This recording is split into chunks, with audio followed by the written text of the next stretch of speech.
Hey guys, Pie Guy Rules here, and I really hate this episode. I've hated it ever since I first saw it like half a year ago, right before the Kids' Choice Awards. I wasn't even supposed to be watching it. I just had the TV on before the KCA so I didn't miss the beginning of the award show, and it turns out that this extended episode was on. I meant to make this rant a long time ago, but Kids' Choice Awards videos got in the way, and SpongeBob videos got in the way, and my initial recording of this was just a long, garbled up mess of blind fury that I didn't really feel like editing. But I'm here to talk about it again today. And before I do, I suppose I should mention something about the show ending. Here's the thing. Nickelodeon knew this was going to happen. I knew this was going to happen. This is what happens when teenagers, stars, get older. They want to have music careers, and they want to have boyfriends, and other things that the company doesn't exactly approve of. There are multiple rumors of exactly what happened, but between things like Jeanette McCurdy getting kinda risque pictures leaked of her, and rumors about Ariana Grande and Jeanette McCurdy not getting along on set, Ariana Grande wanted to work on her music career, there were other things going on, and this is just inevitable to happen. And I'm sure Nickelodeon knew this because they ordered a really long first season. I'm sure they knew that something was going to happen at some point relatively soon as these actresses got older, and they'd rather squeeze as many episodes out of one season as possible than expect the show to go on a long run of many years. After having to watch this episode, I'm very glad it ended. Sam and Cat is one of those shows that I review, and it starts off in a mediocre place and then ends up completely in the garbage. And trust me, #SuperPsycho is garbage. So here's the thing about this review. I could go on and nitpick about a million things in the episode that bug me. The fact that the kid at the beginning keeps calling it the iCarly web show in those exact words almost every time he says it. There's the fact that the exposition, because this episode is a sequel to an episode from iCarly, the exposition is really clunky and awkward. I could nitpick the fact that apparently this chicken broke a character out of prison, completely destroying any sense of reality this episode had going for it. I could nitpick about the fact that the ending is incredibly anticlimactic. I could nitpick about the fact that this is an extra long episode despite being extra bad. But I won't, because this episode has three very large problems that I need to focus on. Problem number one, the scene in the movie theater makes no freaking sense. Let me set it up for you. Nora just escaped prison, somehow finds Gibby at a movie theater. It's not like it shows her following him there, she just randomly knows where he's at in this movie theater. Then she goes up to him, tells him that she broke out of prison and wants to destroy his friends. His response is to give her Sam's address. This is pretty much how the scene plays out. Well, hello, Gibby. Oh, hey, Nora. What are you doing here? I thought you got locked up. Oh, well, I broke out. Oh, so what's up? Well, I want to destroy Carly and Sam and Freddy. Do you know where Carly is? Sorry, dude. She's in Italy. Aw, man, that's too far. What about Sam? Oh, Sam, she's not too far from here. I can text you her home address if you want. Oh, that would be great. Now, I paraphrased a little bit there, but I promise I didn't leave out any key story points. And you'll notice that there's something very important that's missing. Gibby has no motivation for what he did. In most shows, here's how the scene would play out. Hey, Gibby, could you give me Sam's home address, please? Of course I can, but you're not gonna do anything bad to Sam, are you? No, I would never. Well, okay then. Or they might have done something like this. Hey, Gibby, can you tell me where Sam lives? No way, not after what you did. I'd never tell you she lives at 123 Maple Street. Aw, shucks, I guess you're too smart for me. Hee hee hee.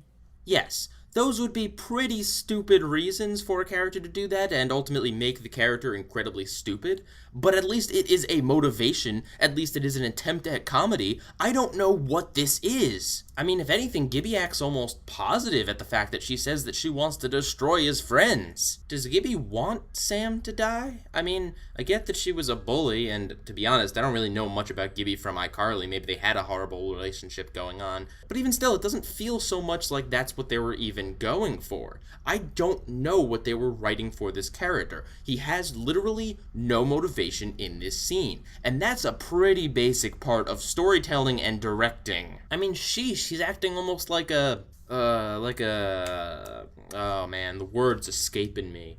Oh yeah, a #SuperPsycho. Now listen, Nora's definitely crazy in this episode, but at least she has a reason for doing what she's doing. The iCarly gang got her thrown in prison, so of course she wants revenge. With Gibby, I have no idea what's going through his mind in any of this. He even calls up Sam later, not to mention anything about Nora, but just to brag about something completely unrelated. He almost forgets what Nora says. And when he tells Sam that he essentially sent her to destroy her, he has an almost happy look on his face. I mean, he's clearly not supposed to be happy about this, but it looks like he is. But that's not the episode's only major problem. Unfortunately, there's two more, and this next one is the big one. There is so many things wrong with what I'm about to tell you next that I just don't even know where to begin. So, this entire Sam and Cat episode is a parody of Silence of the Lambs. So let's start with the fact that The Silence of the Lambs is not a movie that kids would have seen. It's not a movie for kids. It's a movie about a guy eating people. A lot of people in your target audience will not know what that movie is.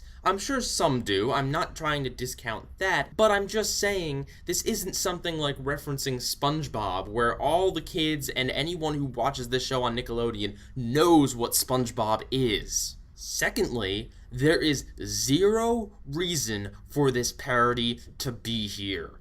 None whatsoever. This makes zero sense why they would apply this here. Has Neville been eating people in other episodes? Was that something that just happened on iCarly and I missed that one? Seriously, why would you do a parody of this unless one of your characters is a cannibal? The only connection is that, we have a crazy character. That's it. That's all you get. Any other connection to Silence of the Lambs is completely forced in this episode. They bend characters to make it fit the stupid parody. If you have to change your characters to make the jokes work, to make the references work, then guess what? You're not doing it correctly. This is what Family Guy is accused of all the time. You have characters acting quote-unquote out of character just to fit the needs of the joke. And speaking of which, the jokes do not work unless you have a prior knowledge of the movie. Like I said, there's times when Neville makes references to wanting to eat Gibby. Like seriously, how does that make any sort of sense outside of context? And there's a laugh track that plays after it too. So it's not like it's something that you could just say, oh, well, it's a subtle nod to anyone who's seen it. No, people know that there's supposed to be some sort of joke there. They'll just be left confused if they haven't seen the movie or don't understand that this is a parody of it. And look, I know other kids shows have parodied Silence of the Lambs. Anti-Cosmo keeps saying Clarice for no apparent reason. That's a reference to Silence of the Lambs. Hannibal Roy Bean from Shaolin Showdown is a reference to Silence of the Lambs. But in those examples, the references are very subtle. The entire plots aren't hinged on you knowing about this other property. They're small references, and the stories in those episodes still make sense within their own universes. If you want to throw in a small nod or a tiny parody to something that is not kid-friendly or not something kids would know about, then fine, but don't base your entire episode around it. It's not like a story that makes sense out of the context of the parody, and that's why it fails completely and miserably. If you strip it of all references, it just looks like a pretty poorly told story, where the characters are acting semi out of character. Hey Dan Schneider, let's have a real talk here for a second. Listen, I know you love pop culture. Hey, you reunited Laverne and Shirley, and while I'm sure kids had no clue who they are, at least they were on a classic sitcom. At least you have that connection of, that was a sitcom, this is a sitcom, and you're paying homage to something that came before you, and something that contributed to the sitcom genre. I haven't seen the episode, so I don't know how stupid that episode is, but at least it has a little bit of reason for being there, no matter how small. This has no connection to iCarly, Sam and Cat, anything. It doesn't make a lick of sense, and it just feels like you watched the movie one night and said, you know what, I want to do that. And hey, I've got Sam and Cat running right now, so yeah, why don't I just bring back a crazy character? I'll make Nibble into a cannibal. Sure, whatever. I'm sure it'll work. You can't just do that, Dan. You have to have a reason. You have to have something that fits the show. You have to have something that your target audience, all of them, will recognize.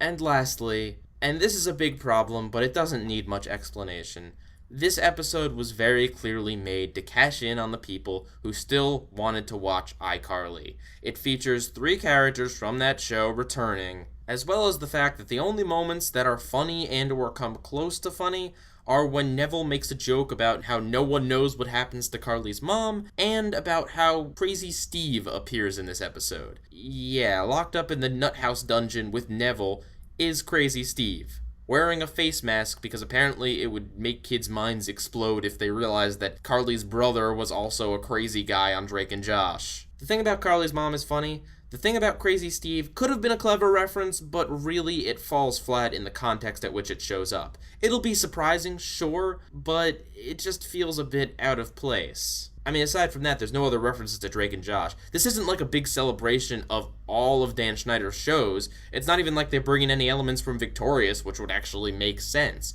No, this episode is just to cash in on iCarly and one little joke from Drake and Josh. And it really bugs me that the only thing that actually comes close to being funny in this are things that have nothing to do with Sam and Cat. They're about shows that came before them. They're about characters that were established before this show. This show adds literally nothing that they couldn't have done in an iCarly episode. It just feels like the laziest way to throw fans of iCarly a bone. And those are the three major issues, in addition to the minor ones I mentioned earlier. It adds up to an incredibly stupid, frustrating, long, and boring 28 minutes. It's definitely a scumbag episode. Wait a minute. No. I got confused for a second. It's a Scam and Scat episode? Yeah, let's go with that. Is there a Sam and Cat episode that is worse than this? Well, I'm sure you'll let me know down in the comments. Pie Guy rules, out.